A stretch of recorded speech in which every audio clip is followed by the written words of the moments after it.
This is Guardian Radio, your station for up-to-the-minute news, intelligent, interactive, and engaging conversation. 96.9 FM. The views and opinions of the hosts and guests are their own and do not necessarily reflect the position of the management and staff of Guardian Network. La la la la. La la la la la la la la. La la la la. Oh yeah, oh yeah, oh yeah, oh yeah, oh yeah. I represent Bahamian people. I from Nassau, Bahamas, big up Bintan, bro.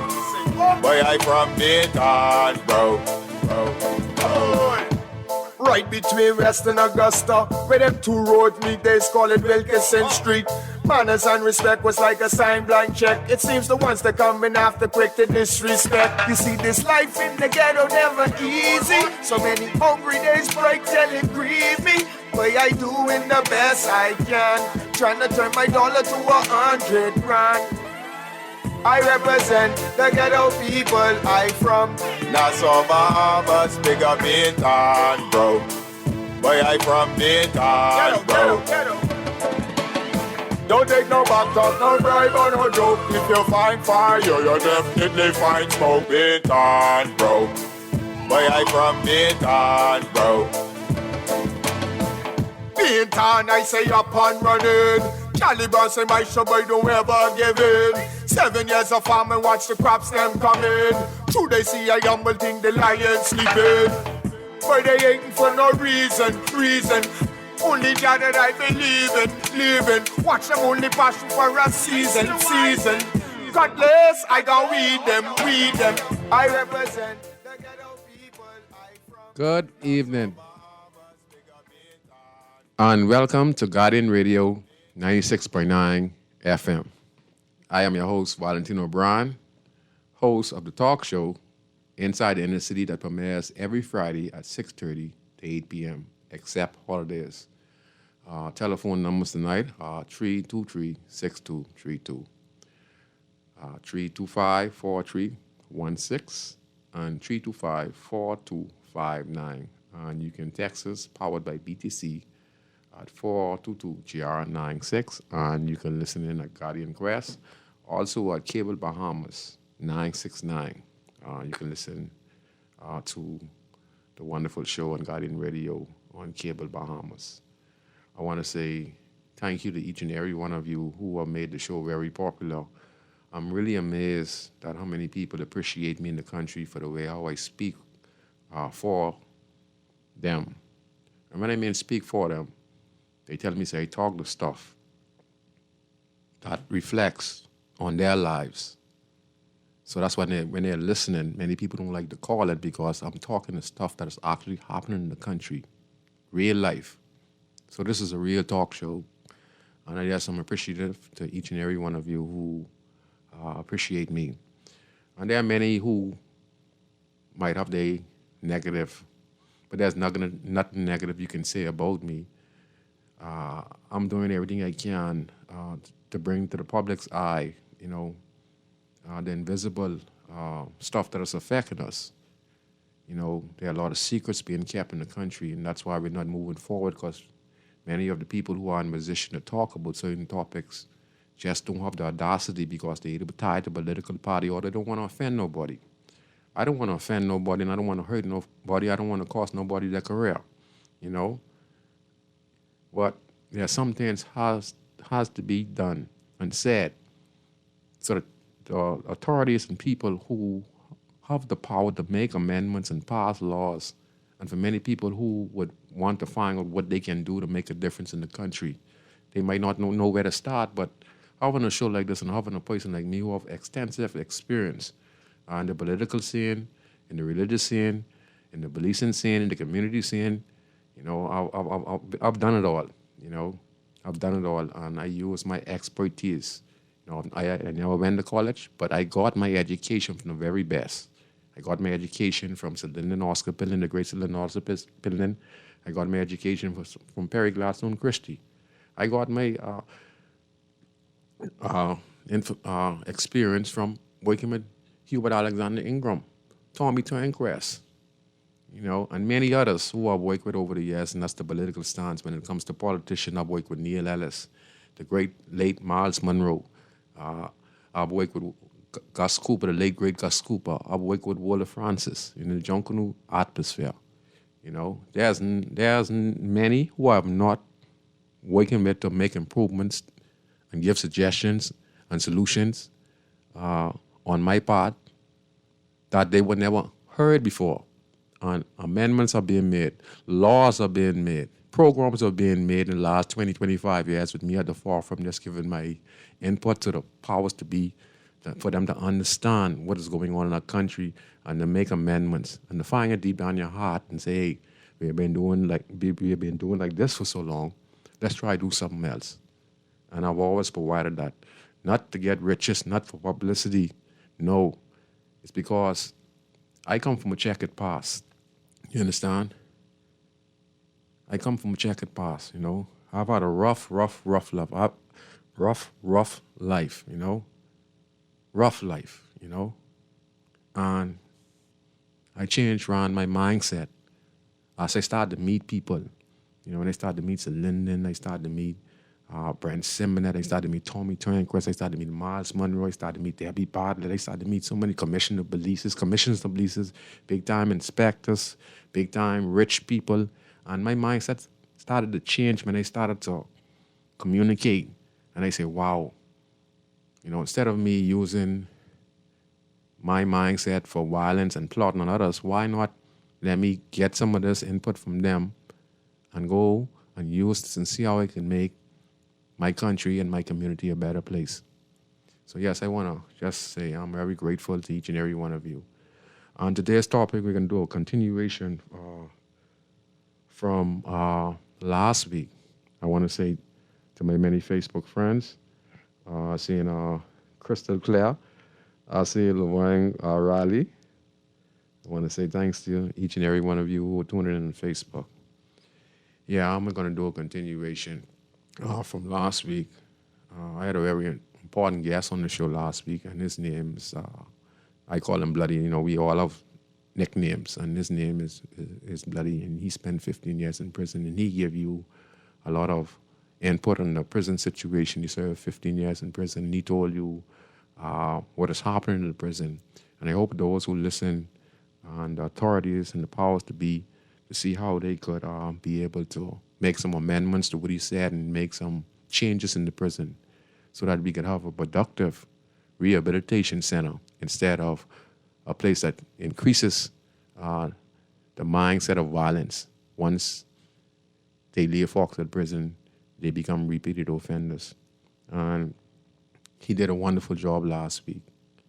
And I want to say thanks to him for just being on the show, having the courage and nerve to defend those who don't have a voice, because many of the guys in prison don't have a voice. And many of the guys in prison wouldn't come on the show because, they feel they would be victimized. And he did a wonderful job last night of explaining what's happening in our country and what is happening in our prison. Yeah, so I'm going to get ready to start. And we're going to start the show off on,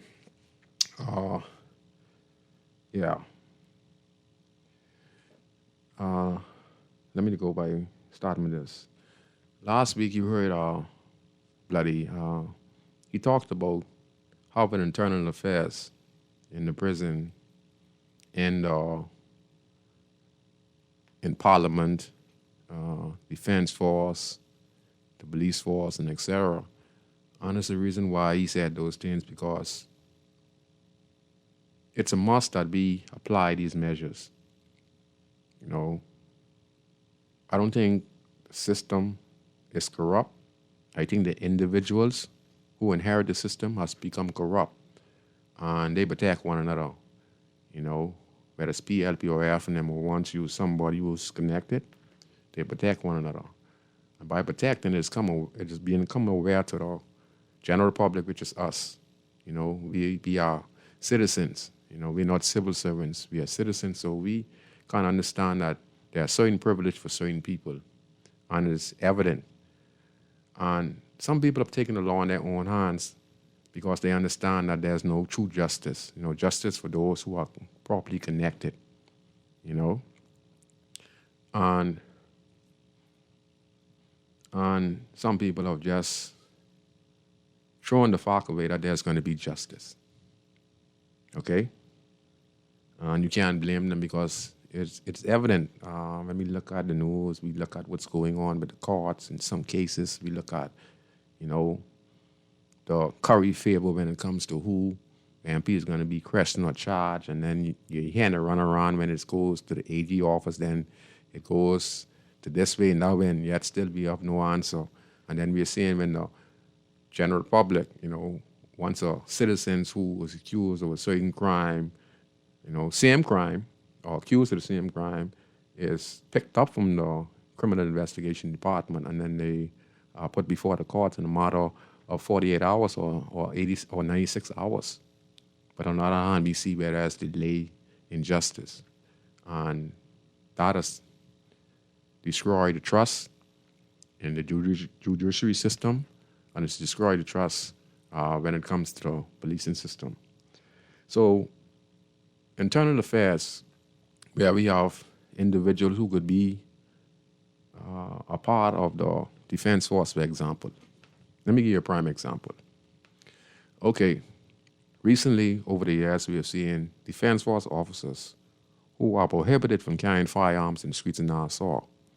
But over the course of the last few years, we are seeing defense force officers, being arrested for either illegally, I don't see no illegally, but we see where they use these firearms, attempted murder. I saw in the newspaper last year where a defense force officer was charged for robbery, where he went to the bank, and his co-conspirator also was locked up with a firearm. Now, we have seen where defense force officer was charged at I can read some of the messages. We have seen where the defense force officer was charged at government house for accusing the shoot and murder a fellow defense force officer. And he was brought up and he was charged, but he was dismissed. But a firearm was found. But the question needs to be asked. If only certain police are allowed to carry firearms and defense force officers are restricted, but yet still they are always found with firearms, illegal firearms, where do they get these firearms from?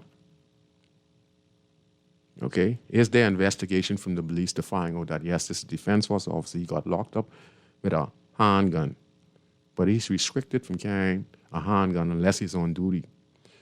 But they check this firearm is illegal firearm. Okay? Where did this defense force officer get this firearm from? Is there a team on the defense force that is investigating these matters? No. Okay?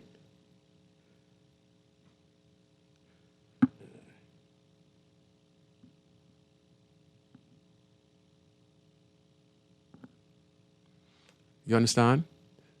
So it's a pattern occurring where they have become judge, jury, and executioner, and they protect one another. And it's become a problem because these same firearms that they seize on the seas, okay, from illegal immigrants or tourists coming to the Bahamas from around the world who they check, search, and find these firearms. But it's like 4 or 5, 6 defense force officers on these boats. And when they search these boats, they find these firearms. They might find drugs and all. But because they're underpaid and they are corrupted from a system they learn, many of them are not going to turn these firearms into the commodore or to defense force space. They're going to make a deal with those who are legally caught in the act of criminality, either ask them for money or tell them, look, yeah, We can let y'all go, but y'all got to free up something. But you can't talk about this. Okay? We're going to keep this. And these officers keep these firearms and then use it as a way to make money, not knowing that these firearms is going to cause havoc in the country. So we need a team of internal investigators, a part of the defense force, but their job is to investigate those who are accused of illegal activities. Okay?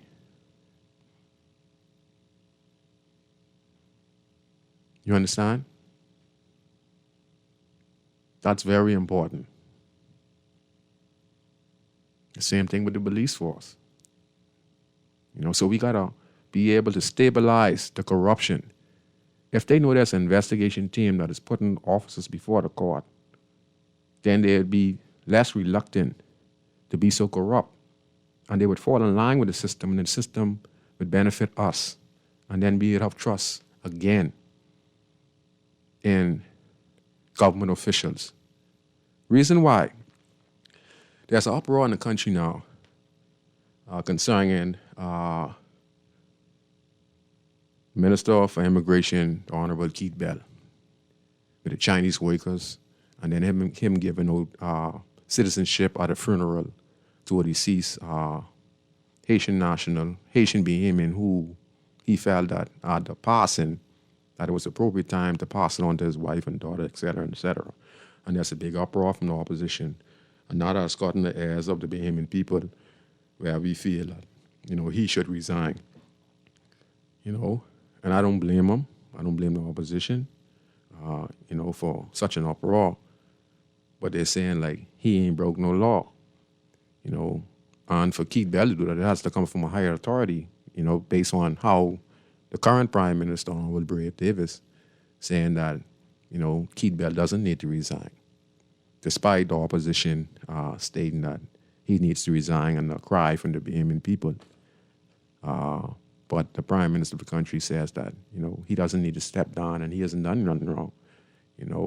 Maybe he was inappropriate at that time. Now then it came down to the Chinese nationals. And here's the thing. We got in The Guardian where someone exposed the conditions or what was happening with the Chinese national. So it was a public servant, a public civil servant who exposed the truth. And like I tell you, listen, I keep telling the Bahamian people, listen to the swearing when our MPs, for example, prime ministers and our MPs get swearing. And you'd see where we are third for them to serve.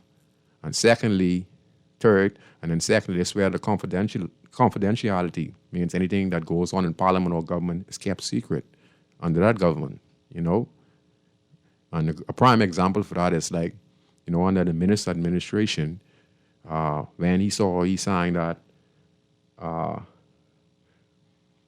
deal with Oban, and the media exposed that the signature was fraudulent, that wasn't the right person.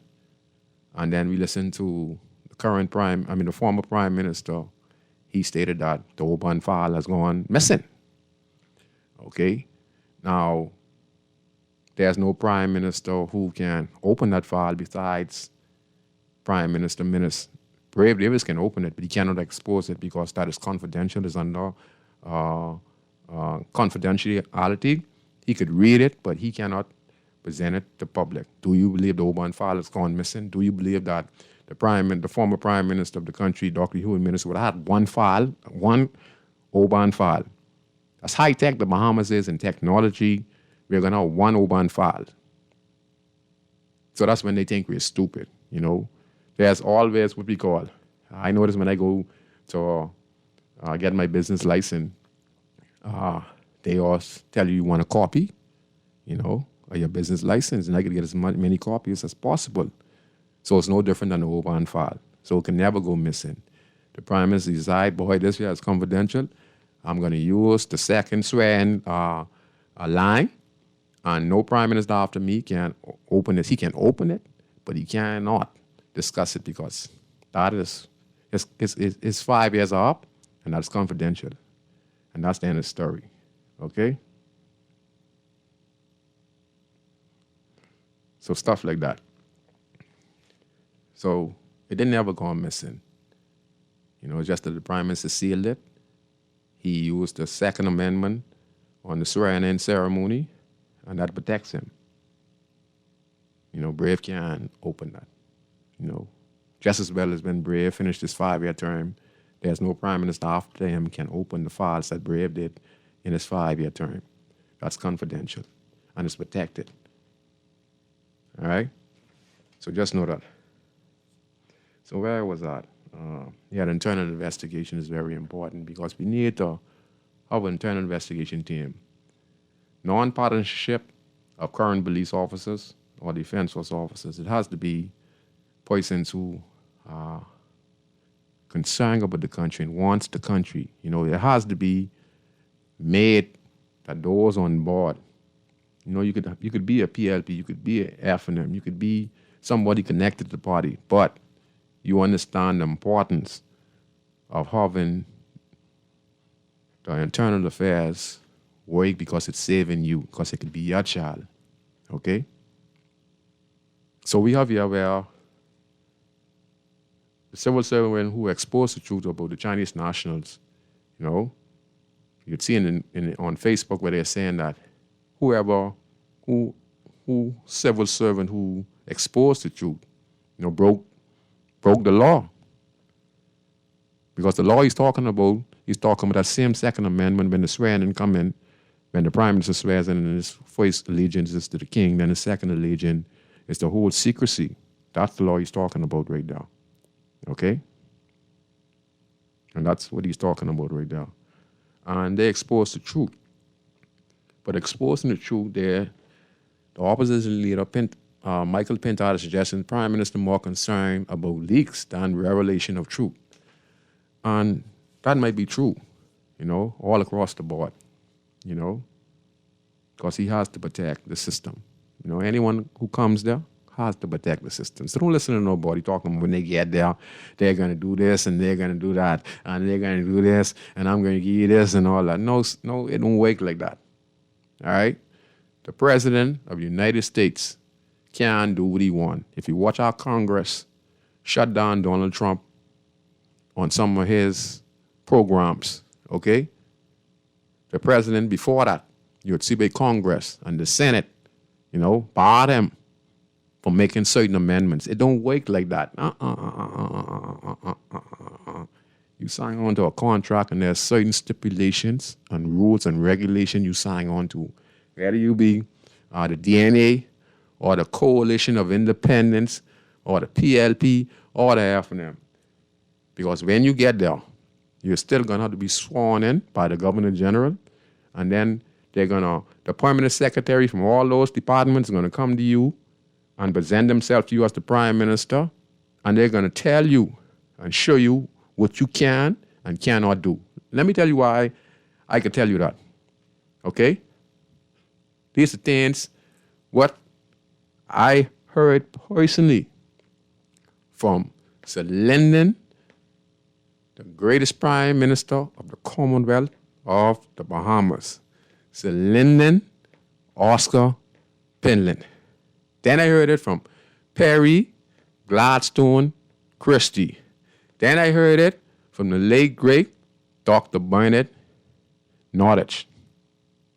So ain't no one else could tell me nothing. If you want change, it's going to come from the citizens. Okay? Let me just put that to you. Okay? Hey, cuz. I see Jam Cuts. I see my cousin Roberta Newbold. I want to say thanks to each and every one of you on Facebook who's tuning in. Yeah, so internal affairs is very important. The Prime Minister now is suggesting that at the Immigration Department that checks and balances be put in place. Because after the pressure, he see with himself that he wants transparency. And the general public and the media and those who are concerned about the citizenship and where the country is going when it comes to so-called independent Bahamas. But we are seeing the Bahamas just being given away to foreign nationals, the Chinese, the Europeans, the Haitians, and etc. And I'm not discriminating against nobody. You know, everyone know I'm poison who discriminate, but it's just what it is, and I'm speaking on it. You understand? And we, as Bahamian, are just being left out. So he wants to put checks and balances at the immigration to see how we give out citizenship, work permits. This is something supposed to be done from many, many years ago. There are many jobs out there that's supposed to be for Bahamian people, but it has been given away to foreigners, and because of that, it has destroyed the attitude of the Bahamians, you know.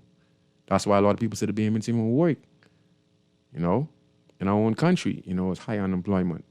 You know, we are not even third class citizens in the country. We are fourth or fifth class in the country now. Not even third class. We're like fifth class now in the country because we pay all the taxes, we pay all the bills, you know, we pay everything. Cost of living aside, and it seems like no one cares. So that's why we need checks and balances. The Prime Minister of the Commonwealth of Bahamas, the Honorable Brave Davis, is talking about checks and balances of the immigration. So we can't be giving out our work permits, you know, without it being reviewed, you know, with all the checks and balances in places.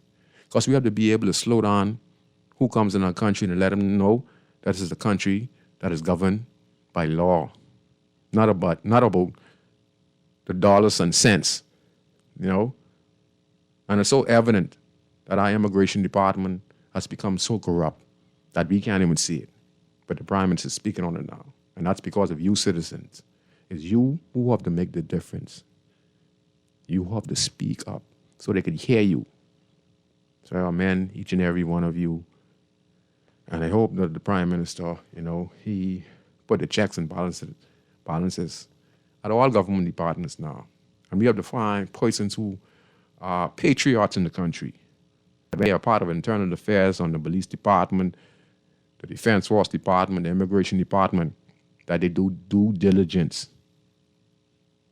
and be fair and transparent with the most important task of bringing the Bahamas to a place where we could put our trust in the immigration department again, where we could put our trust in the police department again. Okay? And that young man, bloody, he did 15 years. You know, the calling, which I know he means me well when he said I need to go to college. And I just like to say to him, I went to my college. I went to the street college. I went to the online learning college, but it's Linden, Penland, Perry, Christie. I've learned, that's my college, you know? You understand, sir? That's my college. I'm very, very smart. Some of the best programs in the country now that government are doing right now, mind you me, I played an important role on many of the programs when it comes to the development of the country. They're not going to tell you that. But notice, no one's never going to question you and say I'm ever lying on Guardian Radio because it's the truth. I've given my all for this country. I put myself on the line where people don't like me because I speak the truth.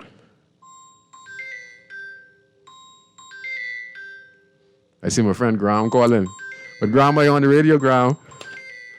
You want to call on the radio? What happened to the phone? You on the phone? Oh, sorry. Graham, you could call back. Sorry, Graham. But why? That's Graham Rutherford. Graham, if you're listening, you could call back again. Okay? And we need that even at the hospital to keep the nurses and doctors on their toes because, you know, they get relaxed. They're polishing their nails on the job wise, the people, you know. We need to have the internal affairs where we could help our residents, our government employees who have the benefits of health care. They could go to Furniture Plus. They could go in the car lot and get a car. They can go to the bank and get a loan. Me and you can't do that. They're civil servants. So we have to be able to have internal affairs. And I mean real internal affairs. That's Graham again. Good night, Graham. You on? How you doing, Scrooge? Good night, boss man. everybody wants a government job. But at some point, the people no longer have the money to pay the tax. And that's when government employees end up in trouble. And pensions end up in trouble. It's happened around the world. So it's not secure like people think. I want to give you another spin on this. You remember a few years ago, Edward Snowden, WikiLeaks, he revealed that every phone call in the Bahamas was being recorded. I got the document if you want to read it. I saw it too. They use it as a pilot project. The Bahamas as a pilot project. Yes, you remember the event. Yes. And we spoke to Jamal Jafar of the American Civil Liberties Union because Obama said stop spying on Americans, the national spy agency over there. But when they came to the Bahamas, if that was true that every phone was being recorded, Americans were being spied through our phone network indirectly. Now, has that ever stopped? I don't think so. Because if external outside forces are recording, as Mr. Snowden said, every phone conversation, maybe some government official didn't leak the information. Could it not have been leaked from externally? Someone who may want to cause mischief. Because I'm quite sure the man who was talking to the minister wouldn't rush out and release it because he knows he would be the only person who could have, right? But if someone else is recording all the calls, and then we had our very own senator that was against Mr. Christie and the spy bill in the Bahamas, but they went and signed the spy bill, didn't they? They did. So do we have internal agencies that are recording every phone call, as well as external? Internal and external. I'm asking the question, do we have our spy agency, and what are they recording? And do we have an external one, possibly, according to WikiLeaks, still recording all our phone calls? Oh, good question. And so the opposition, Mr. Pintard, should be on the phone Monday to Jamal Jafar at the American Civil Liberties Union. Yes, sir. And he should let them investigate from the angle of visitors from the States could possibly be being recorded, according to Snowden. And so it's not just rush out and point the finger at who released this thing. It's get very deep and find out, how did it get out? But the thing is, we've been crying for freedom of information for so long, FOI. Now we got some, didn't we? Yeah, and what happened?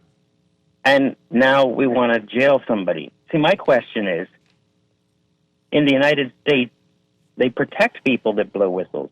The whistleblowers. We throw people under the bus. But then we turn around and say we want freedom of information. I think that's insanity. Graham, But not to cut you maybe, off. yeah. Let me ask you a question.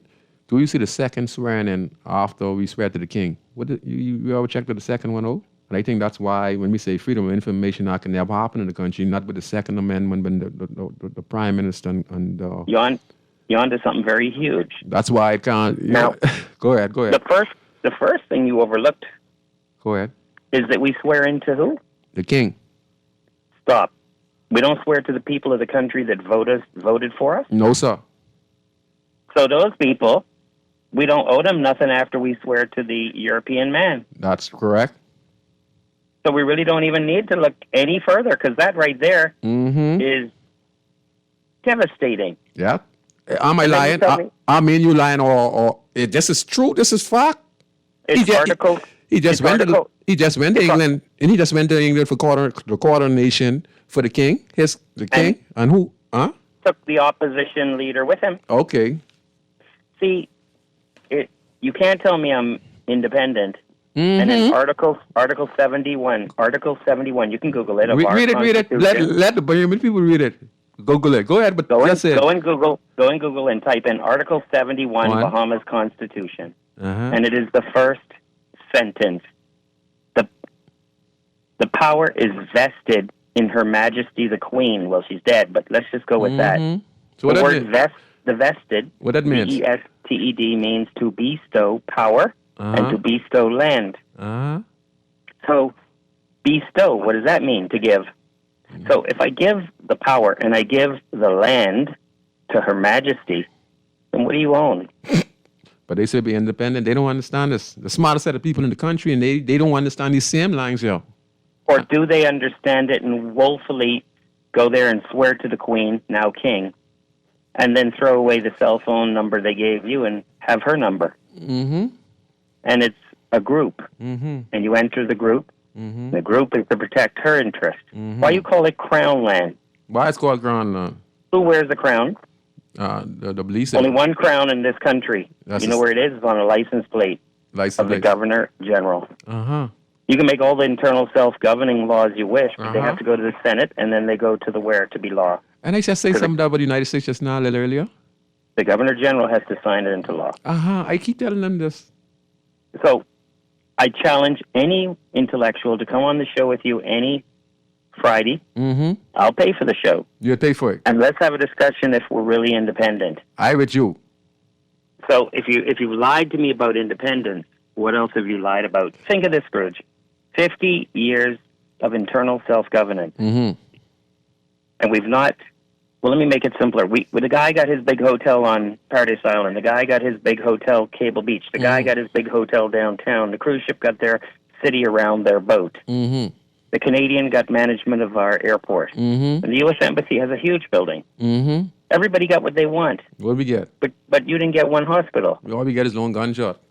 We're still... Well, now listen. This is the best part. Tonight, let's get our sleeping bag, Scrooge. Uh-huh. And let's go inside the port and go lay down in there and sleep. Let me tell you why.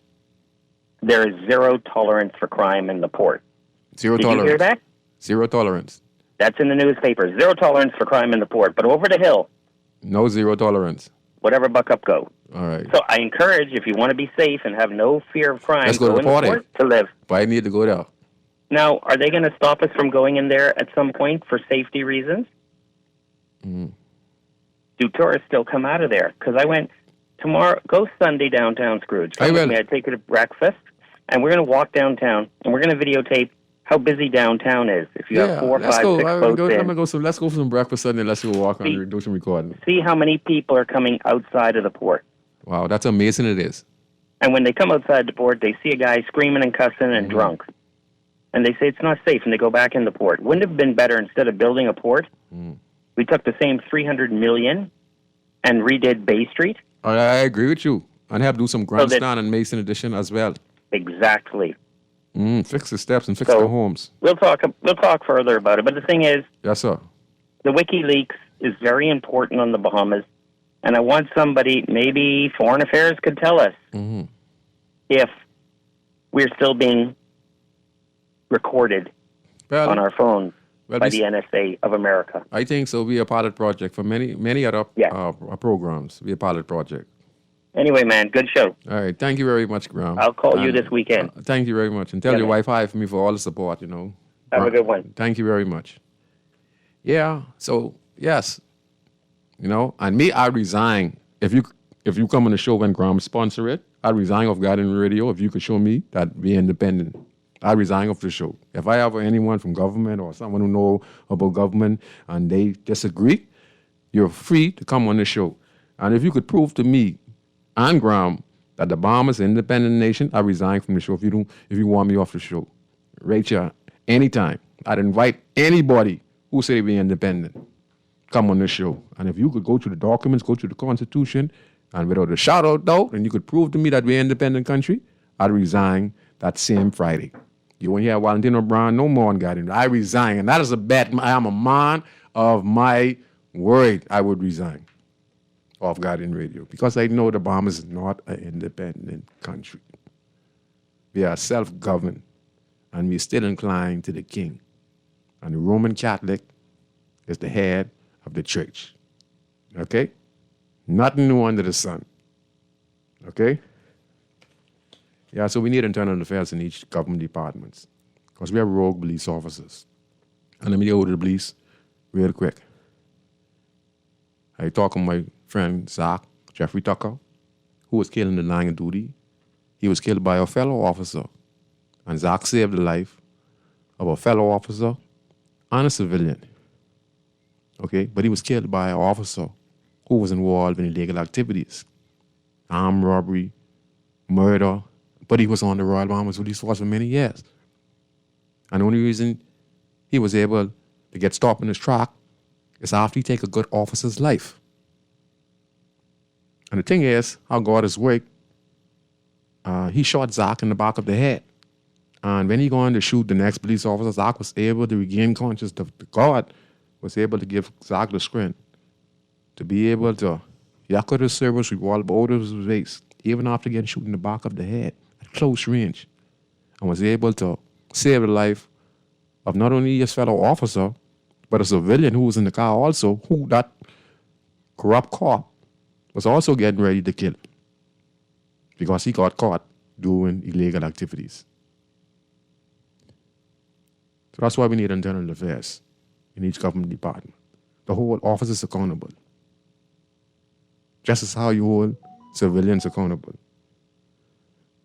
We got a call on the line? If you have a caller, go ahead, caller. A pleasant good afternoon, Mr. Scrooge. Good night to you. This is your good buddy Sparky. Hey, what's up? Hey there. You don't seem excited to hear from me. What happened, good buddy? You got a problem? No, man. There's no Sparky, but I don't. you know. See, y'all got favoritism too in your blood. It in the blood. When you see Alan Smith call and Graham call, y'all just like y'all bow right down the king. No, because you was carrying like you. It's the boss, man. We all in this together, man. So take it easy. No. Look, it's good. The country is the boss. We are servants of the country. Okay. Country first. But I just wanted to correct you. I ain't got no long talk with you because I hear everybody coming down on me on something that I do. They accuse me of something. But anyway, what I was saying, I come to correct you. The Roman Catholic Church is not the head church. What's the that? Anglican Church is the head church. It's church of state. Okay. The king is head of church and state. Yes, sir. That happened during the reign of King Henry VIII when he broke away from the Pope because he wanted a divorce from Anne Boleyn. Yeah, I remember that. I read it. Then Sir Thomas More couldn't get him. Remember, Sir Thomas More was his best friend. Yes, sir. I read it. And his chancellor. Yes, sir. His chancellor. He sent Thomas More to the Pope twice or three times to get this divorce. Mm-hmm. Because they were all Roman Catholics at the time. Mm-hmm. So the Pope refused that because, divorce is against the rules of the Catholic Church. Yes. You could get a null, but only Pope could give you a divorce. Mm-hmm. So the Pope refused the king, and the king wanted a wife because the king wanted a son. Every wife he had kept giving him daughters. Yes. So when he found this next guy, he said, well, maybe this one could give me a boy. Anne Boleyn, I think it was. And then he sent to Thomas More. So Thomas More came back, and so the Pope said no. So now what happened is the king's friends who was around him, we call them cronies in the Bahamas. Mm-hmm. They had a party one night because the king and Thomas More was best of friends. So Thomas More was his chancellor, his religious leader. Yes, sir. So what happened is the friends had a party and they get the king drunk. Mm. And while the King Henry was drunk, one of the friends, Crispin King Henry, said him, saying, Thomas said you out, you need to do something to Thomas. So the king said, what do you think I should do with him? He said, I think you should behead him. So the king tell the fella, go do what you got to do. When the king wake up the next day sober, he said, where Thomas? They say, well, you give us orders to kill him last night and cut his head. So what you know what the story is? Yep. You got to watch your best friend sometime, not your enemy. You better get it ready. That's what I'm trying to tell our Prime Minister. You got to watch some of them fellas right there in your cabinet. Yes, he's a good man, but I hate. I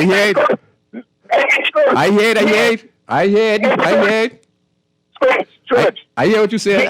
I hate too, bro. Go ahead. George, me, you, Graham, and C. Alan Johnson mightn't be the problem. Mm-hmm. It might be them fellas right in cabinet. That's what happened right now. I hear it. I hear the people close to him now because he's a good man. They want to take over. I hear it. That's in the cabinet might hurt you more than that for them. Yes, because the people you put your trust in, your best friends. You remember Brutus, who when Julius Caesar, the last words in the Star, remember you had Julius Caesar's last words was his best friend. He said, Brutus, you too, Brutus? Brutus was the one who told the last bag in Yes, and that was his best friend. That's why his dying breath. He saw him. The same thing happened to Finland. Yeah. Finland had this country for 35 years. It was his cronies that messed him. Yeah. Yeah. You would have carried up the damn God. They were quiet. Yeah. Thank God. Yeah. It was his cronies start taking over and being boss to the Finland. Yes, sir, you're right. Finland get white fighter. Yes, sir, that's what happened. Watch your friends, my brother. Christ Church Cathedral is the head church of the Bahamas. Thank you very much. The monarchs come to the Bahamas, they only go to one church. Anglican. They don't go to Mount Tabor. They don't go to St. Francis. They go to Christ Church Cathedral only. Wow. In the front pew of Christ Church Cathedral, yes, sir. There's a star standing up there with the crown on it. Okay? Yes, sir. Only the Governor General or the Queen representatives sits in that pew. Nobody else. Say that again. Only the Governor General? Only the Queen representative, the Governor, or she sent her son, or the King sent his son here to represent him. Only they are allowed to sit in that pew. You see that? Y'all listening? Nobody else is allowed to sit in that pew in the front of Christ Cathedral. Yeah, that people. So if you... It got a crown on it, so you ain't never independent. Wow. That's right. That's history, and I'm proud of history. Wow. Sparky, thank you very much. You know, you have a wealth of knowledge, and we appreciate you, and I appreciate it too. You know, I like to tease you, you know. You're my boy, man. You do well on the radio, man, Sparky. Thanks a lot, man. And thanks for the information. Wow. Sparky is, you know, he is really, really a person who really cares about the country, you know. So we have to give him his credit, you know. Okay. We have one more caller. We're going to take this call before. This is Scrooge Brown. Good night. How you doing, boss? It's a pleasure to talk after the Goblin. What you call him? The Goblin, I respect the Goblin, you know. You're right. He's creating a spot, you know, you got to listen, but I just learned something. I didn't know there was a special chair. I went to St. John's, and I used to go there for the carol services, and I never knew that, but I know about the book. That's called A Man for All Seasons. It's also written in a book called The Great Controversy, which created the schism between the Roman papacy and the Anglican Church, in which King Henry VIII declared himself head of the Church of England. But he was wise because he had really learned that from Constantinople, from Constantine, and then he'd also learned that from the Pope. That's what they see. They kidnapped Christianity. They hijacked Christianity, all of them, because what Constantine did, he declared himself supreme head of the church. So that's right. King Henry did the same thing. This way you have total control. Yeah. And then you have the cronies, etc. And then, you know what I mean? But the thing is, from that book Sparky spoke about, I think, you know, I did it from 81 or 80. So, Anne Boleyn and Catherine of Aragon, I think there was a controversy on who should inherit the queen position, because I think one of them is Queen Elizabeth, the first mother. I don't know if it's Anne Boleyn or Catherine. Someone could remind me, but it's one of them. That's where Queen Elizabeth the first came from out of that. But to be honest with you, right, Scrooge, you inside the inner city, the sinner, right? I heard you know the story you ran, that was the story about the little general incident, right? Yeah. All right, so you see the kind of stain that's in our brains, right? Yeah. So now, let's move contemporary now. The big thing the other day in Long Island, right? The Mexicans, them, they it was on the news, $30,000 bail, respectively, for each one of them, right? And so they get bail without going to jail. That's what they try and shoot. The guys run a big transshipment. The former police officer, who I believe lives in Canada, as they say, or whatever, but he has a Haitian background, name, right? Surname, right? And so he would have quit the force. So they always like to write impeccable things about people, but, you know, people know people. I'll just leave it at that, all right? Sir. But if you really want to hear some history, you know who I enjoy listening to? Mr. Paul Thompson. Yeah. Well respectable. And you see how long he's living, right? Yeah. He came from I think he can see 100, man. Paul Thompson, you know, my pa talk about him. You know my pa, but I don't say who my pa is. Yeah, I know him from little boy. He stayed through Lewis Creek, too. Yeah, but Dinkus is my boy. Dinkus tried to get me to join. I tell you that. I just asked someone with it. You know, I suspicious about Dinkus and all. Yeah, Dinkus passed away. What happened to him. That was he going to school with my brothers, them, his soccer thing. That was my boy. Yeah, that boy. Decent fellow. Yeah. Yeah, but listen, Scrooge, y'all. Hey. I was listening to you talk about the truths and the revelation about corruption, right? But I think maybe last week I was telling you the executive, right? It says boldly in the Constitution, the Queen is the top authority in the Bahamas. The cabinet has the general control of the government and reports to the parliament, right? Yeah. And so there are other little stipulations in there which are really the prime minister to consult with the governor general and vice president and all that all know this. before they deal with certain tenures and certain things. I didn't want to get into all that. That doesn't make me intelligent. That's the problem with lawyers. They think because they know the law, they more intelligent than everybody else. When humanity's being duped out of its freedom. Yep.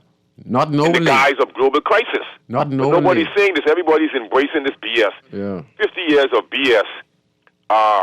Migrants taking over the place, settling here, settling everywhere. And these jokers, them calling themselves Bahamians. This is for, but I heard you talk about the Oban files, right? Mm. But I learned something that's now. But you know, that's probably how it was done, right? That's how it was done. Miles and files could disappear. No files could disappear. Come on. And be street people. Come on, man. Come on, my brother. Listen to me. We as fools say. God. This is the Bahamas government. This is the Bahamas government. All right? How could the Bahamas government, the office of the Prime Minister, lose a file? Come on. They have copies, man. Copies upon copies. But they got files on us. You see, Graham, I like this in the Graham. Graham make me realize what a panopticon we're living in. Yep. And so he talk about the WikiLeaks and all that. Yep. So I remind Graham, he know who I am. But what I'm saying is, that's some semantics there. But I say, the whistleblower is really a farce because we saw the whistleblower, Brooke, what's her name? Brooke.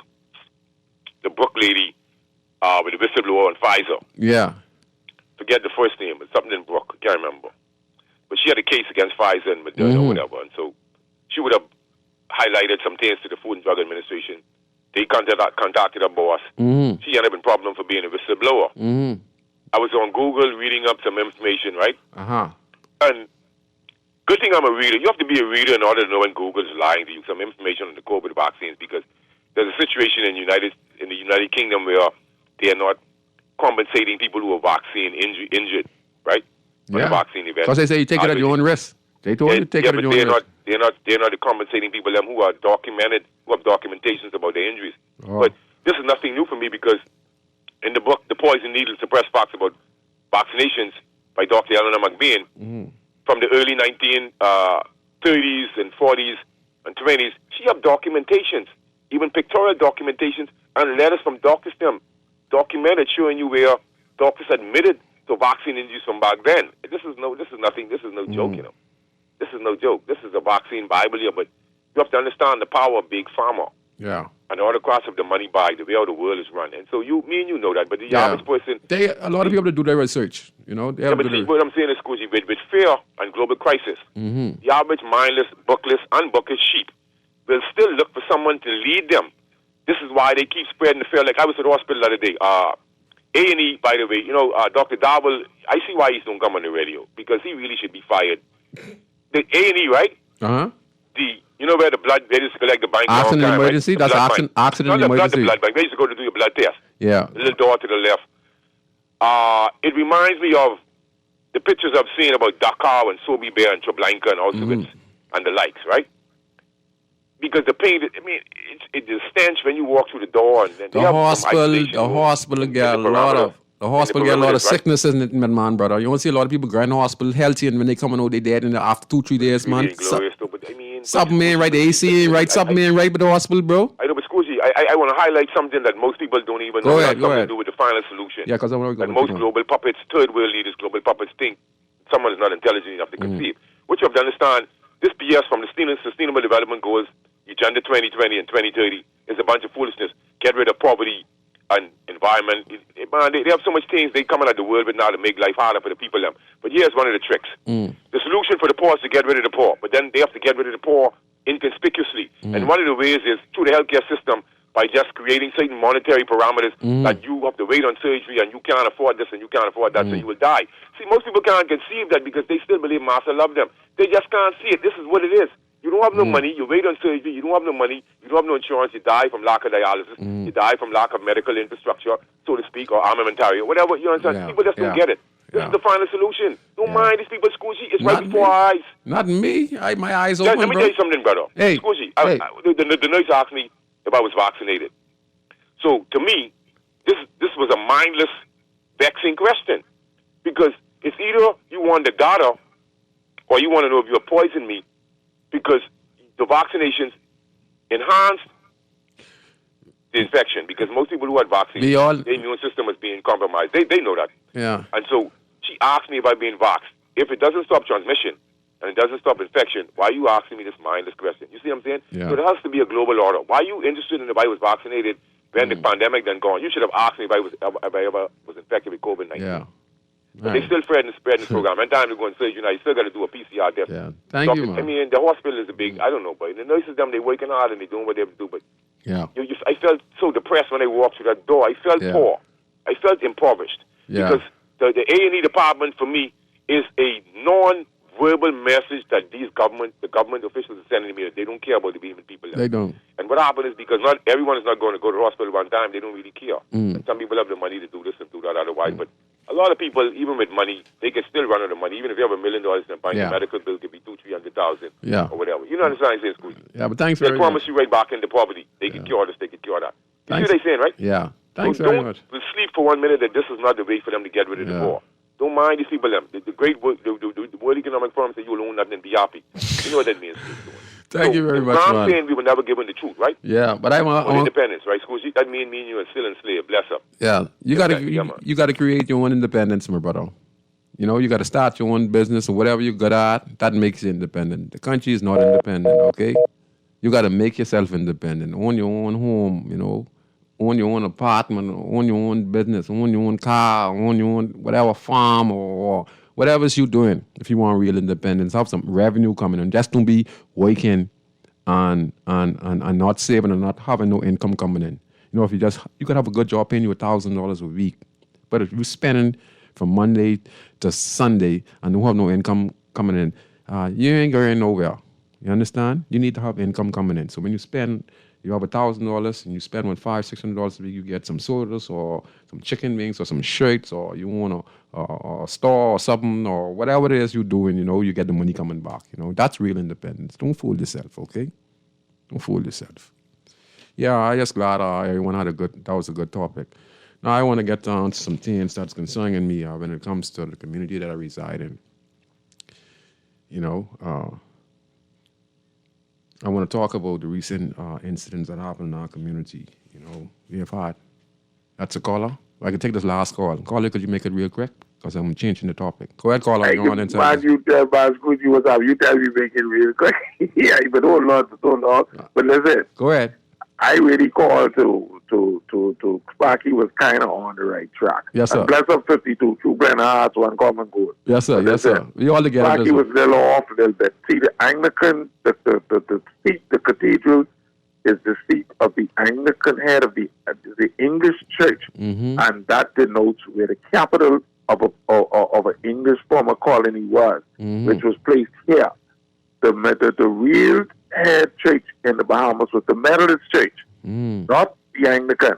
Wow. The Anglican Church is the official church of England, of which we were former colonies. So that's the next one is France. Huh? This next one is France.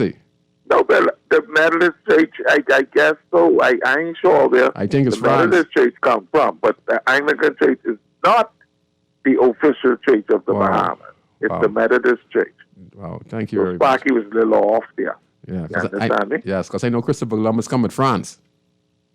You play some possibility because you know he come with France. He didn't come with England. You know the Haitians and them colonizing this place still right now. Yeah. So, you understand? So yes, sir. It's not the Anglican Church. Thank you very much. That's good information. All right. Thank you very much. Yeah. I say Minnie. I want to say my friend Minnie for tuning in. Yeah, the callers are doing a wonderful job here tonight, and that's what I like. You know, I like that open conversation. Now I'm going to some important and very emotional topic. I want to talk about the incident that happened in our community. You know, many families right now are hurting. You know, two of the guys who recently got shot are my cousins. You know, the two of them were bronze, and then let me see how I can put this. There are a lot of families involved in the shooting that happened Thursday. You know, I was on the show Friday. Shooting happened Thursday, and Friday I was on the show along with Bloody, and they said there was going to be retaliation Friday. Friday at 8 o'clock I finished the show. At about 11:30, there was a double shooting incident where 2 young men, lost their lives right after the show in relation to what happened in the community. Many people say, why are you speaking on this? Everyone knows this. It hurt my heart because I know everyone involved, everyone involved. I know all the young guys from they were babies. You understand? So I have no side. You understand? It just hurt my heart that it's something that we could easily, when you hear the details of what happened, everyone hearing the details, what happened, where it started from. One small incident, but it was kept secret with the younger guys, so the general public, the families didn't really know what was taking place. But if the fathers, and I know my boy, Daddy would do everything possible to make that situation do not escalate the way it escalate. Okay? Listen, people, one little small thing cost 3 lives and one till most lose his life in a space of 48 hours. In a space of 2 corners. 2 families live right there. One was hurting earlier that day. And one was hurt. 2 was hurting earlier today, fighting, hoping that their loved one make it through because they got shot 3 times. And I love that young guy, We play together every Sunday on the park, so my heart hurting, trust me. And I just glad that he's okay. Next one, Lefty, he come in the park, and nice young man, and I watch all these young guys just grow up, from baby, some of them I hold in my hand. You hear me? Some of them I hold in my hand. Some of them I knew from baby. Some of them live across the next neighbor, no one gone away. And when you listen to what their situation started from, it's crazy. It's just crazy. Something that they didn't even have to go that far. That's why I say local government is so important. Knowing what's going on in the community and pulling people together and finding information out and pulling that and just bringing that to the board. And then the board people have some pastors and community leaders who know what's going on and talk to the parents and get the parents to reel in their at-risk young son or young daughter and then find out what the problem is. And then when you find out what the problem is by talking to them and building a relationship with them and being able to help them, then you find out who they have a problem with, probably in a different neighborhood. And then you could find a pastor in that community and find a community leader or find someone who does positive activity, or the parent might be an influential person in that community and could be able to reach that person and their family and get these young men to the table to sit down and see how they could resolve these situations at the same time, provide them some type of assistance to be able to deal with their situation. When you look at it, all this is family in the community. Right now, the community is torn right up. And let me see how best I could describe this without implicating nobody. And the police are doing their part now. The police is coming to clean up. The police are just riding in the neighborhood and they got all the information and they're just picking up guys. And probably matters Monday, you might have 1 or 2 or 3 guys get charged. Most of these guys under the age of 30, all of them know one another. All of them were friends. Some, So let me see. Let's go from Thursday. Thursday, one of my good friend's son got shot. And I know his mom, his family, his whole entire family, so I can imagine, right? And his friend got killed from a guy come and shoot both of them. One died on the spot. He didn't die. I think he's at the hospital now, recovering from his wounds at home. And then everyone heard, the community heard, like, who they believe was involved. And then, how it is in the community where people don't really believe in going to the police station or believe to report that that's the one who shoot me. Even a young man who gets shot, he ain't going to the police and tell them who shoot him. Listen to me. People have lost faith in the Royal Bahamas Police Force. Okay, listen to me. Let me just use me for example. In my lifetime, and I'm not a saint in my young days, I've done wrong, but I was defending myself. Okay, I was never a rapist or an armed robber. All right? Anytime I was just a violent young man who got in problems with my friends. Okay?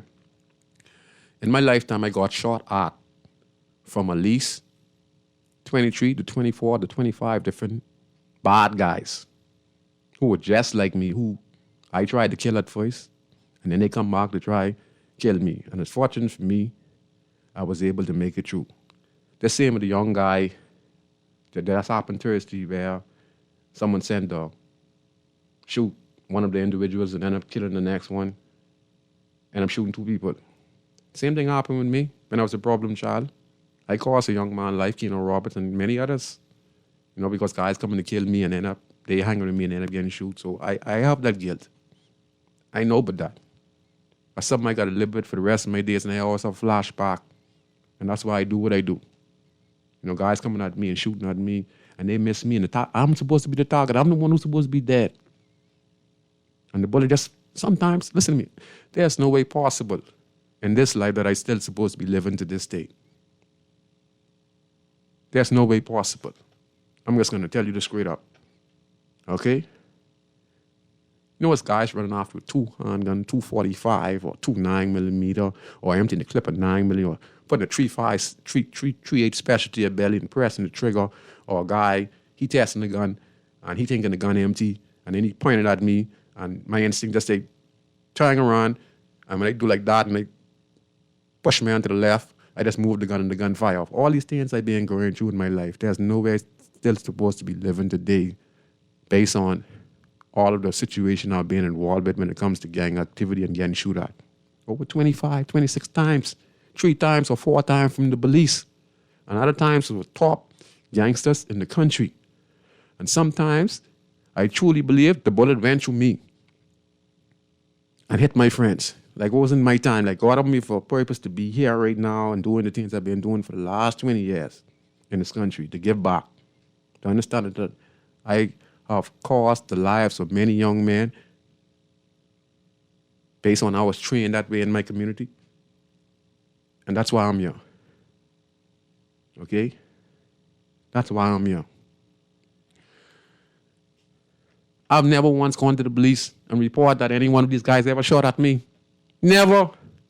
That never crossed my mind. Even though I was in fear for my life, I still never walked the police station. I say, 25 times people are talking all kind of con. And when I mean con, I mean bullets. Okay? And I'm talking clips. Okay? I'm talking to the police, empty Uzi at me. The former MP, Frankie Campbell, when he's in CID, he empty old clip at me. Or the Uzi. And I ain't get it. Okay? I've had guys run after me with 9mm close range and shooting at me and shooting my friend Chicken. I've had guys run at me, shooting at me with 9mm and kill my friend Keno Roberts. I've had guys run at me, shooting at me and shoot my friend Terry Marshall. I've had guys run at me and shoot my friend JP.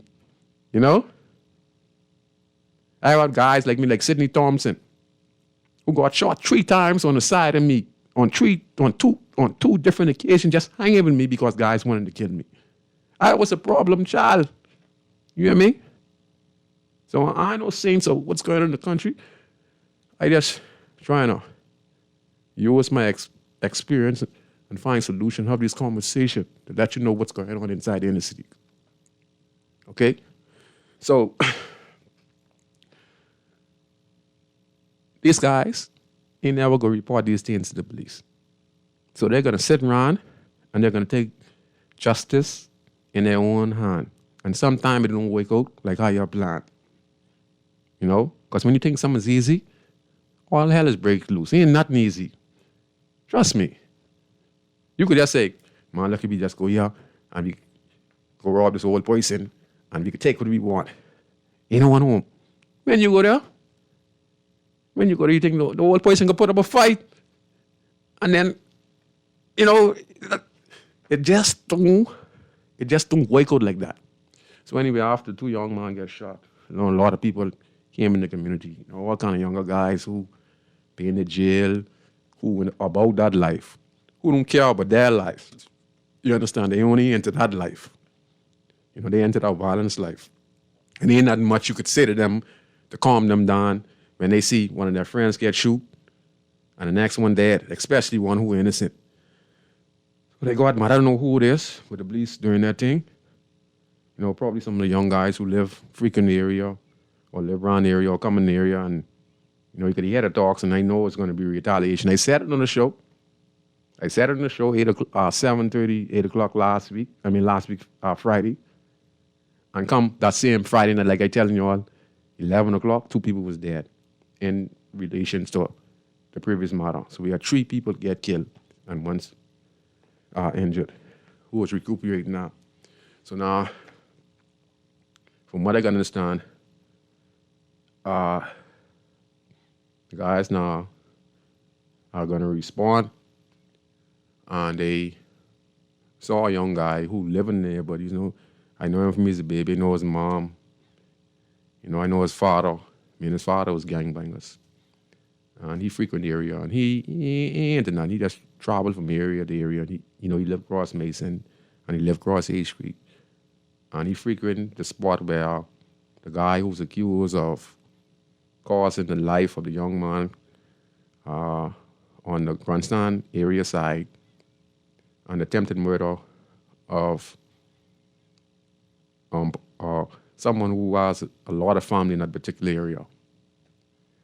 And they told them, say, you know, stay from around that particular area, because we're going to get this particular guy, because he's supposed to be our boy, and he sent niggas around here, you know. Later on, I think it was Friday night around that time,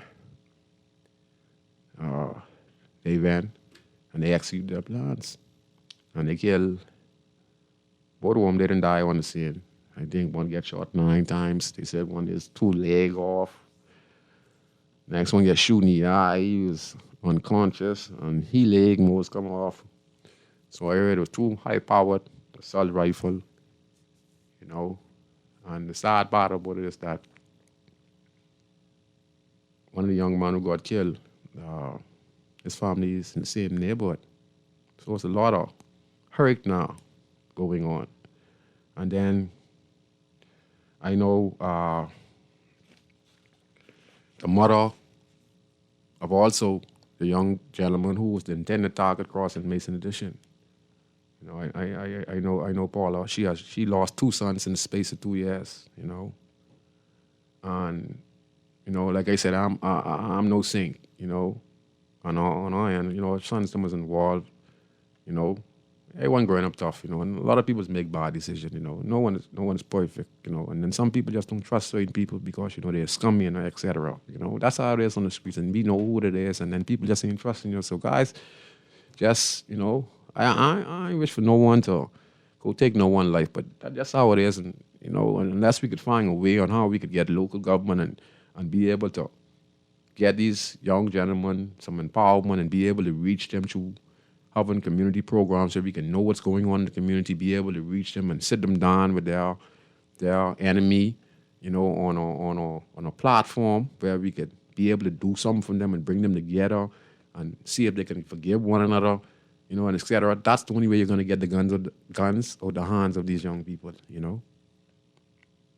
I was on Steve McKinney's show, I think this week. I think it was Monday or Tuesday. I can't really remember. And a caller, you know, he always called, that's my boy, Pop, I think. And he said, Scrooge, what can be done to get the guns off the streets? Listen to me. There ain't nothing you could do right now to get guns off the street unless you're going to change the mindset of the youth in the country so that they don't have to use the gun. Guns are high demand in the countries, and that's what most young people want. So if you're saying we're going to do amnesty, that's a waste of time. These young guys love their guns, okay? And they're not going to give them up. The only thing we're going to be able to do is find solutions and empowerment and change the mindset from these young men from even thinking about wanting to have a gun. You know, they'd be thinking more about how they're going to travel, how they're going to send their son off to school, or how they're going to pay their son's school fee or daughter's school fee, they're going to pay their rent. They'd be more inclined if you change their mindset. If we ain't doing that, ain't nothing happening. Guns are high demand. Most violent crimes in the country, statistically, 90% use firearms. Okay? Some people say, revisit the penalty. Like they say, give more people for firearms. Man, you could say right now we're going to give someone 30 years for guns right now. Make this law. And you watch what happens. You think of a young man, know he's going to get 30 years for gun right now, and he's walking on the street. You think he is going to just stand up, knowing he's going to get 30 years? And right now we have so many young men shooting at the police right now, and the penalty is 4 years. What do you think is going to happen? No, because these guys are hardened. That 30 years don't mean that. We can say we give them 50 years for gun. All we can do is put our head in the chopping block and make things more dangerous for me and you. Because the more desperate the poison is currently, with the situation in the country now where there's high unemployment, high crime, the prison get about 1,300 or 1,700 people in it. You understand? We have a higher child abuse. Rape is on the increase. Poverty is on the increase. We have a housing issue. All these problems right now, and we can talk about increase the penalty. These people done hard as stone. Some of these guys harder than stone. Some of these females harder than rock. So, stiffer penalty is going to change the mindset of no one of those doing crime. The only time people are affected is like when you do a crime and then the police apprehend you. And why shouldn't the police custody? You feel remorse and trying to work a deal out. But before, while you're doing your stuff, you don't remember no police. But when the police do the investigation and they find out who you are and then you get in their custody, then you start the thing. But until then, you don't remember that.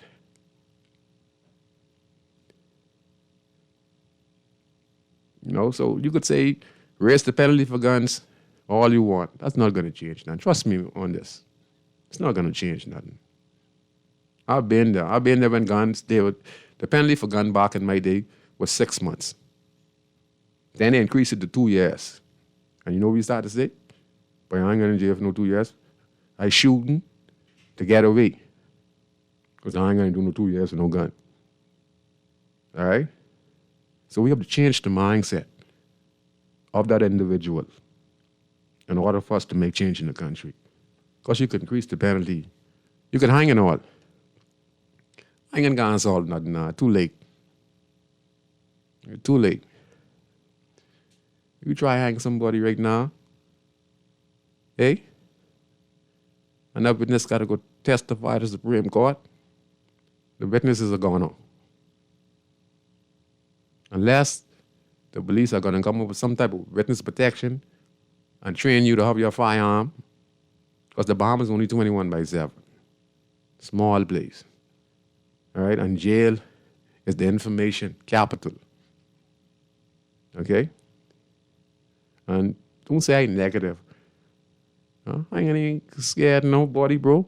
If the police right now are killing other criminals, the police kill what? Just say every year. We have 100 shootings, murders. Okay? Or that the police kill 7 or 8. And the police on high alert. Do that deter the 100 people who committed a murder before? No, it doesn't. So if the police are out just shooting people for doing criminal activity, and we're seeing about 6 or 7 people get killed from the police every day, and we're complaining about that. But yet still we have 100 murders committed by civilians. Right? Illegal gun, fire more than licensed gun. And that's proven that. We have 100, there's 61 murders now, and this year I think the police killed about 2 people or 3 people. So the illegal gun is like 61, 62. The police gun is like 2, 3 people. So you understand where I'm coming from? We have to show love and understand that we have to get ahead of the problem.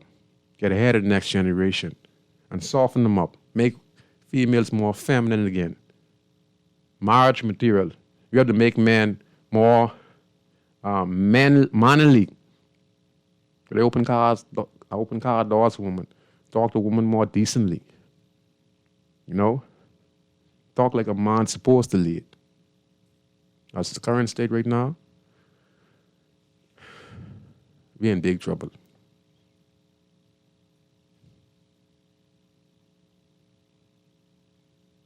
You understand? And, you know, those murders that happen in our community, they did not happen, you know. There's no one at fault. It's the fact that no one wants to speak up. Many people might be against me for coming on radio and talking. The hell with all of y'all. Because I speaking for the welfare for all of us.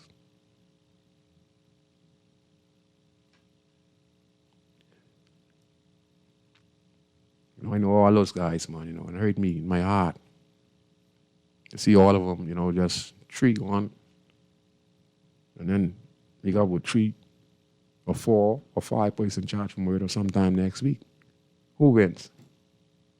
You do, you get yourself involved, you're free for 2-3 days, then you're locked up, go to prison for 6-7 months. Oh, yeah. And then all this happened within 2 corners. Are you trying to tell me we can't solve our problems?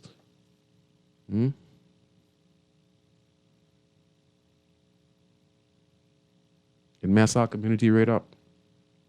You know, I see painted my mom, you know. She was walking through Lewis Street yesterday, and I don't want to talk to her. When I look at her, and she look at me, and she burst out crying, you know. And she was so far from me, you know. When that hurt my heart, you know. And then she look again, you see.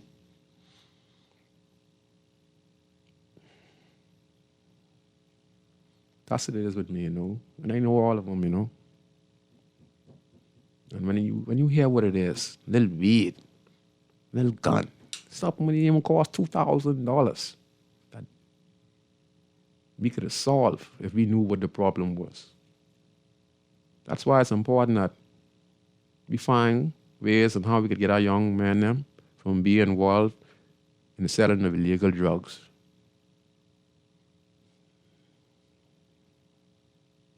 We have to find alternative. Because it leads to so much problems in our society, even though they're hustling. It changes their mindset, you know. It makes them become involved in guns and turf. You know, it changes that individual. Like puts the devil on you and then it puts a target on you. Guys want to come rob you, so when they want to come rob you, got to go buy a gun. And when you buy a gun, they protect yourself, then the police come and you get locked up from the police. And then sometimes guys come to rob you, you exchange fire, and then you might end up killing one of them, or they might end up killing you. That's all it is, you know? Just parking for it. All alternative for a young man to do on the streets if he will make up orders to sell drugs. Come on, man. This mamas, man. It's crazy. We have to find an alternative. Every community you go in, it is similar. Why the number one job got to be in the inner city, got to be selling drugs? Huh? I mean, like these guys selling no 1,000 pounds, 2,000 pounds. A few might be doing that. But the rest is half a pound, 2 pounds, 3 pounds. Something costs less than $2,000-$3,000.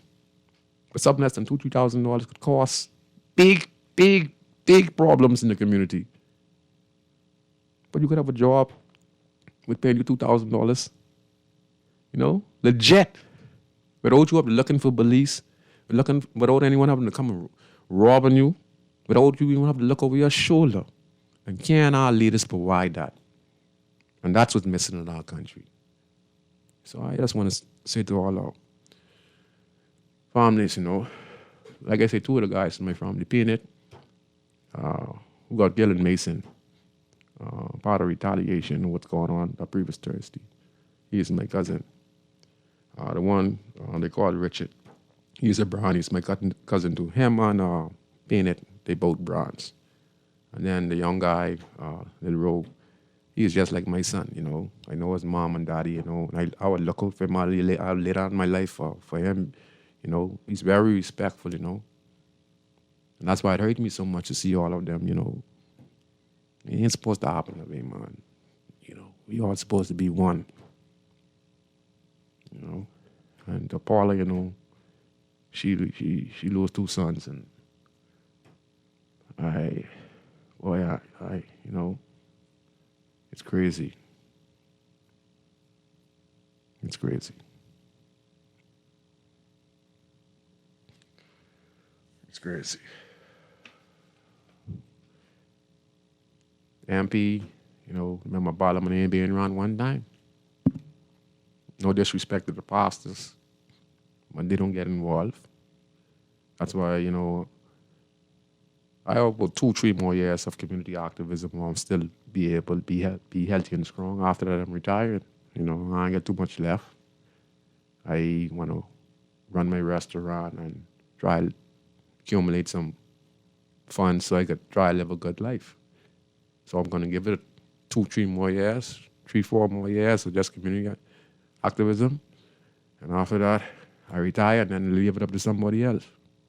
Probably leave the station. Because I have to live my life. I think I've given enough. I'm going to give it 2-3 more years. And then I'm going to retirement. And I hope that I made a difference in the country. I hope I made a difference on finding a solution. I hope I made a difference in those who are listening to make changes and amendments, to make changes. This is the inside stuff. And you wanted to hear on Guardian Radio. They asked me to talk about inside stuff, so you're getting the inside stuff.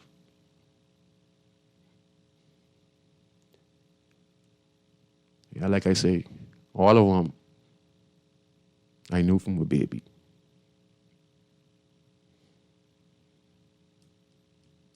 All of them know one another. All of them know one another, mother and daddy. That's the thing. You take this last call. Caller, you there?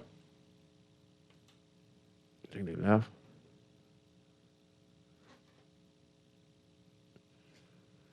It's just crazy.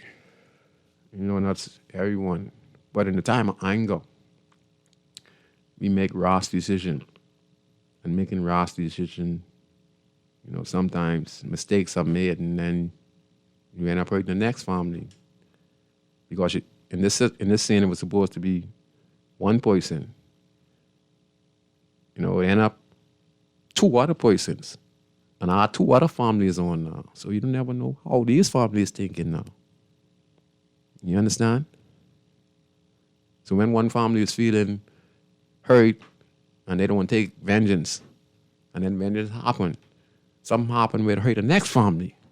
Now the next family is involved. Now they're feeling it. So I just hope that time heals. The police now are doing their job of gathering information, and they're looking to make some charges, I guess, Monday or Tuesday. For me, it's a no-win situation for the community because everyone involved are from the community or from the neighboring community. So no one wins. We have a last call. We're going to take this last call on Guardian Radio. Go ahead, caller. You're on Inside Inner City. Hi, Valentino. How you doing? I'm fine. Good night to you. Man, I feel your passion, man, considering both these people were close to you. Yeah, yes. But what about possible solutions? I think they should consider doing a census by each community, for example. So, each community is aligned with a police station, right? Yes, sir. Or urban center. Yes, sir. So they should consider having all the youth within a particular community or area to register with those center. For example, you want to know a particular demographic between their age, not, let's say from 16 or 15 or 14 to maybe 35, and have them register and find out where they at. For example, are they working? Did you completed high school? Are you currently taking up a trade, or where you at, find out who mommy and daddy is. And, and I think if you get this information, you'll be able to probably on the long term, be able to assist. So if I know maybe a guy didn't finish school, he's not working, what activity he's involved in, we can sort of get a bearing of where we want to go to assist these people. You know what I mean? So, you said a mouthful. And I think it should be done through the urban centers, and in conjunction with the police and the community department, who's the police who's responsible for a particular area. Mm-hmm. Right? So if you got this information, then we say, okay, look, we know you're not working. What are you into? You're into nothing. Would you then we can begin to talk to them about, do you want to take up a trade? Where did you graduate from high school? Do you and try to look at the cases, but it's important to get who they are, who the parents are, where they live, what they're doing, where they at. Yes, to sir. Try to assist. Yes, sir. To eradicate, Now some cases may be probably a sign of alarm, but you still can work with them to try to get them out. You would have the information. Situation. You would have the information so you know how to deal with that situation. And it should be done through the urban center. Yes. You should make it mandatory in the area, house by house, who's living, whatever, you're in a certain age, how we begin to erect that. We're not saying we're trying to make you do national service. No, sir. But we want to know who you are, who your parents are, did you finish high school, and how we can reach you where you are, and we can assist. And we have a record that you live in Grandstand, so we know who you is, and we working on you. And just say this also, sir. That's not to cut you off. I just want to get you so you could finish. I really want, because you're giving some good solution. Just say we have about 10 young men who are in the community who are charged with serious offenses. Before they come to the Fox Hill prison, what do you call it now? Whatever it is. We run in the urban centers and the community, but have their names and be able to also talk to them. This is said you're talking about.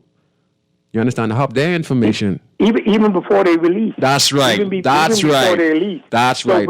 So that's right. Through the urban centers. That's right. The police, yes. In conjunction with the police, where you have a system where, all right, we know they're going to be released on the 5th. Yes. So prior to that, we sending the information to the center. Yes. Where they're going to live. Yes. Where they're going to live. Right. So we know who they are. And we know their parents.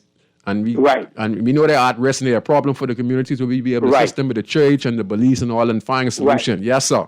So we could reach you and say, look, we know we have 100 young men who didn't finish high school. What are they doing? Yes, they're doing nothing. Yes, sir. So we can target them and sit with them and say, listen, yes, we know your name is Jeffrey Jones, and we know you didn't finish high school, but we want to put you in a trade program. Yes, sir. We want to put you in a cleaning program that you can earn some money, that you can help the community, and treat it like that, so we know who we're dealing with, we know who's in the community, and how we could better assist them. Yes. Even the businesses in the community say, look, we can create jobs. We have 10 young men that we know is not working. Yes, they didn't finish high school, but if you have anything that they can do, yes, sir, perhaps then this is their area, their skill area. Yes. And here's how you can help them. Yes, sir. And the businesses can absorb and try to help and take these guys off the street and, try to convert them to be productive. That's right. So, that's it.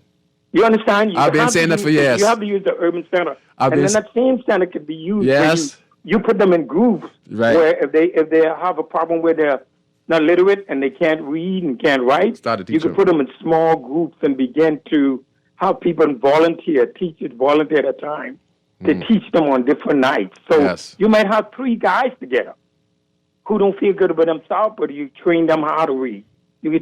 And step by step, you know what I mean? Yes, sir. So you can get the businesses involved, you can get the urban centers involved, and then you could get the police who can track them and monitor who's who in the community. And then then if these people want to be entrepreneurs, then people like you can. Now you get it. You take the word with them under the wings, and you take it with them. All right, what do you want to do? Because the government has to... how you do your resume, your business plan. Yes. And pass them on the SPC and then get grant from the businesses. The small business license, have that available in the community. Right. Yes, sir. But it's important. We have to do a census report. The youths in particular. In that particular area. In every area. Yes. Do it through the urban center. Yes. And do it in conjunction with the police. And we could also get all those. And we're not talking with the National Service, but no. we need to know who they are and what they're doing. Yes, sir. And I agree with you fully, sir. And see how they... because people get real ticklish when you say, "Oh, you want them to serve." No, we're not saying that. We want to know if you're not doing nothing. We want to help you to do something to be productive. We're here to help train you get your business license, help train you with your anger management, help you train you with your money management. Exactly, but it should be mandatory that everybody in every area of you, you need to register. Yes, we need to know how to help you, whether you don't need help or not. Yes, we want to be able to assist you in every area. And leave no one behind. Center and the police center in conjunction with the businesses. Like I say, you know what? I would, because if you go to a business and say, look, I have 10 guys who are looking for work and it's in my area, I say, I'll absorb them. Give me 3 of those guys. Yes, sir. And then you have the church also has a lot of business people in it, and then they can incorporate them also. Yes, but it has to be a system. Yes. How do we do it? We need to know who they are first. Mandatory that everybody get a register. All the youth. Yes. Take inventory. Yes. And if it's certain demographics that committing crime, then we want to do a census on them. Yes. In particular to see how we can help them. And work on them. Area by area. Yes, sir. And that's the solution. That's the solution we need right there. I'm applying it, and you're 100% right, and I agree with you 100%, sir. That's the way to start. That's the way to start. Because we need to know who they are. Yes, sir. Who the parents are. Yes, sir. How could we help? How could we help? Yes, we cannot help if we don't know who you are. Yes, sir. All right? Yes. Anyway, cool, brother. Thank you very much. You did a wonderful job. All callers tonight did a wonderful job. Sparky and crew. Nang, what we call him. And everyone else, y'all guys did a wonderful, wonderful job. And I really appreciate you guys. And I like to say this is an open show. Inside Inner City, it's a show that talks about the lives of individuals. We talk about politics. We talk about the church. We talk about the police. We talk about the prison. We talk about all the things that's affecting us. And I love the way how the callers call in and can have a wonderful conversation, that brings solutions. I want to thank each and every one of you for listening on Guardian Radio 96.9 FM. I'll see you next week, Friday. My name is Valentino Brown, host of talk show Inside the Inner City that premieres every Friday at 6:30 to 8 p.m. They call me Scrooge, MP. They call me Prime Minister.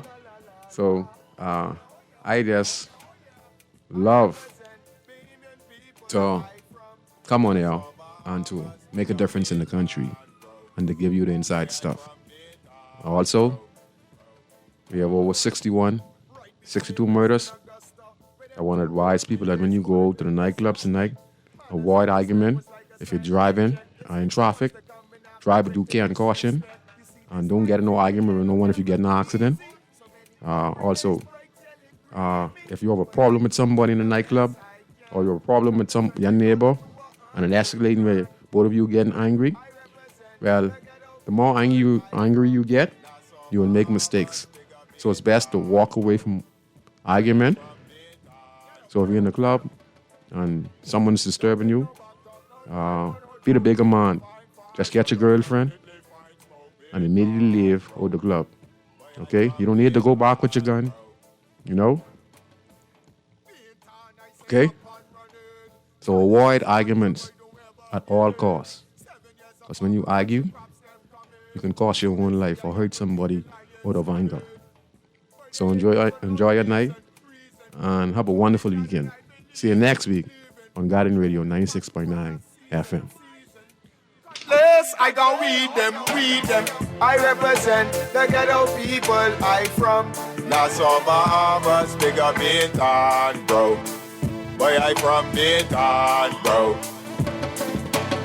Don't take no back talk, no bribe or no joke. If you find fire, you definitely find smoke. Bintan, bro. Boy, I from Bintan, bro. Ah, my son, that boy, what happened? Straight to the Bintan, boy, from Bintan. Where you doing?